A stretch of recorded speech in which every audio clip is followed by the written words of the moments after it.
প্রায় 2 সপ্তাহ ধরে বিক্ষোভে উত্তাল ইরান। আন্দোলন দমাতে বন্ধ রাখা হয়েছে ইন্টারনেট, বন্ধ আছে অভ্যন্তরীণ ও বিদেশমুখী বিভিন্ন ফ্লাইট, যাতে বিশ্ব থেকে কার্যত বিচ্ছিন্ন হয়ে পড়েছেন ইরানিরা। যুক্তরাষ্ট্রভিত্তিক একটি মানবাধিকার সংস্থা বলছে অন্তত 34 জন আন্দোলনকারীর মৃত্যু হয়েছে চলমান বিক্ষোভে। এই অবস্থায় দেশটির সর্বোচ্চ নেতা আয়াতুল্লাহ আলী খামেনি বলেছেন, ভাঙচুরকারীরা মার্কিন প্রেসিডেন্ট ডোনাল্ড ট্রাম্পকে খুশি করতে চায়।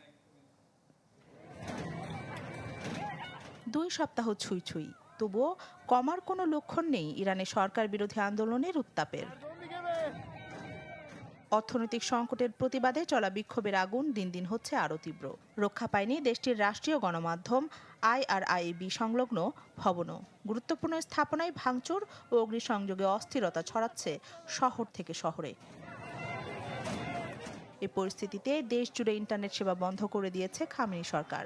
বাতিল করা হয়েছে অভ্যন্তরীণ ও বিদেশমুখী বিভিন্ন ফ্লাইট। ফলে কার্যত পুরো বহির্বিশ্ব থেকে আলাদা হয়ে পড়েছে ইরান।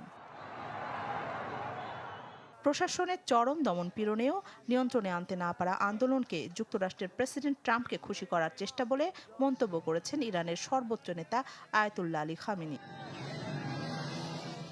শুক্রবার রাষ্ট্রীয় টেলিভিশনে দেয়া বার্তায় আন্দোলনকারীদের দেশের বিরুদ্ধে সন্ত্রাসী কর্মকাণ্ডে না জড়িয়ে ঐক্যবদ্ধ থাকার আহ্বান জানান তিনি। বিক্ষোভকারীরা অন্য দেশের প্রেসিডেন্টকে সন্তুষ্ট করতেই নিজেরাই নিজেদের রাস্তা নষ্ট করছে। হাজার হাজার মানুষের রক্তের বিনিময়ে প্রতিষ্ঠিত এই ইসলামিক প্রজাতন্ত্র ধ্বংসাত্মক কাজে জড়িত কিছু ষড়যন্ত্রকারীদের জন্য মুখ থুবড়ে পড়তে পারে না। দেশকে বাঁচাতে বিভক্তি নয়, সবাইকে ঐক্যবদ্ধ থাকতে হবে। থেমে নেই আন্দোলনের আগুনে ঘি ঢালা বিশ্বমোড়ল যুক্তরাষ্ট্র। ইরানের শাসক গোষ্ঠীকে হুমকি ছুড়ে বারবার বার্তা দিয়েই যাচ্ছেন মার্কিন প্রেসিডেন্ট ডোনাল্ড ট্রাম্প। বিক্ষোভে আরও প্রাণহানি ঘটলে ইরানে মার্কিন হস্তক্ষেপ চালাবে ওয়াশিংটন, এমন হুঁশিয়ারি দিচ্ছেন তিনি। গত 28 ডিসেম্বর ইরানে মুদ্রা ধসের প্রতিবাদে তেহরানের সূত্রপাত হয় বিক্ষোভের।